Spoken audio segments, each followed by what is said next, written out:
चलिए आइए अब कुछ वो वाली प्रॉब्लम्स डिस्कस कर लेते हैं।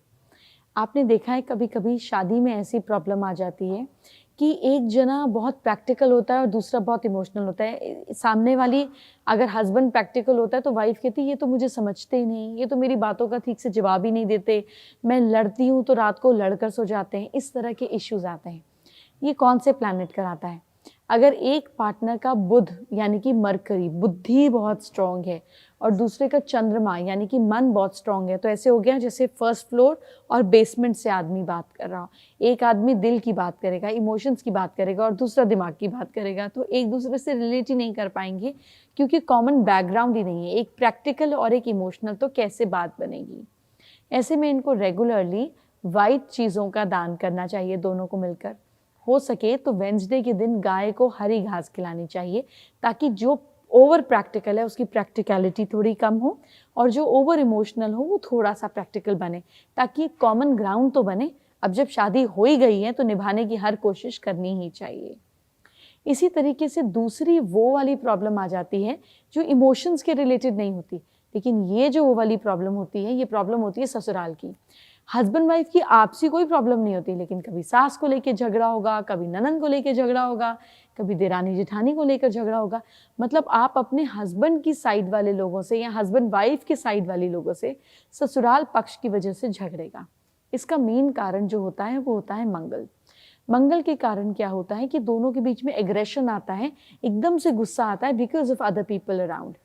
ऐसे में ट्यूसडे के दिन हलवा बनाएं, दोनों जाकर अपने हाथ से हनुमान जी को भोग लगाएं और गरीबों में बांट दें। ये प्रॉब्लम खत्म होगी। तीसरी प्रॉब्लम जो देखने को मिलती है वो मिलता है स्ट्रॉन्ग वीनस। अगर हस्बैंड का स्ट्रॉन्ग वीनस है, वीनस मतलब कंफर्ट, वीनस मतलब प्लेजर, और ऐसा प्लेजर जिसको आप खर्चते वक्त सोचते नहीं हैं, तो वाइफ कहेगी कि यार ये इतने पैसे उड़ा देते हैं, इरिटेट होती रहेगी। और अगर वाइफ का वीनस स्ट्रांग है तो हस्बैंड उसको चिड़ चिड़ के पैसे देगा क्योंकि जाएगी और खर्च कर देगी। और अगर दोनों के वीनस ज़्यादा स्ट्रांग है तो दोनों उजाड़ होंगे। तो इसीलिए जब वीनस बहुत ज़्यादा स्ट्रांग होता है तो भी घर में पैसा नहीं टिक पाता और खर्चे को लेकर झगड़े होते हैं। ऐसी सिचुएशन में हमको क्या करना चाहिए? माँ लक्ष्मी का जाप करना चाहिए, घर में राम दरबार स्थापित करना चाहिए और घर में देसी घी का दिया रोज जलाना चाहिए। अगला इशू जो शादी में आता है वो का इशू होता है, वो एक्चुअल वो का इशू होता है, यानी कि एक्स्ट्रा मैरिटल अफेयर। शादी में लोगों को बोरियत लग जाती है, सामने वाले की तरफ से अपॉर्चुनिटी प्लेटर पे लगी आ जाती है, what ever might be the circumstances. लेकिन एक तीसरे इंसान की इमोशनल, फिजिकल या किसी भी लेवल पर एंट्री आपके रिश्ते में हो जाती है। इसका जो मेन कारण है वो है प्लैनेट राहु। ये अचानक से हमारे माइंड को, बुद्धि को भ्रष्ट कर देता है और हम इम्पल्सिव डिसीजंस लेते हैं और अपनी प्रॉब्लम्स और अपनी गलतियों को देख भी नहीं पाते हैं। ऐसी सिचुएशंस में हमको माँ सरस्वती का रेगुलर जाप करना चाहिए। घर के नॉर्थ ईस्ट में माँ सरस्वती की फ़ोटो लगानी चाहिए और उनके मंत्रों का जाप करना चाहिए।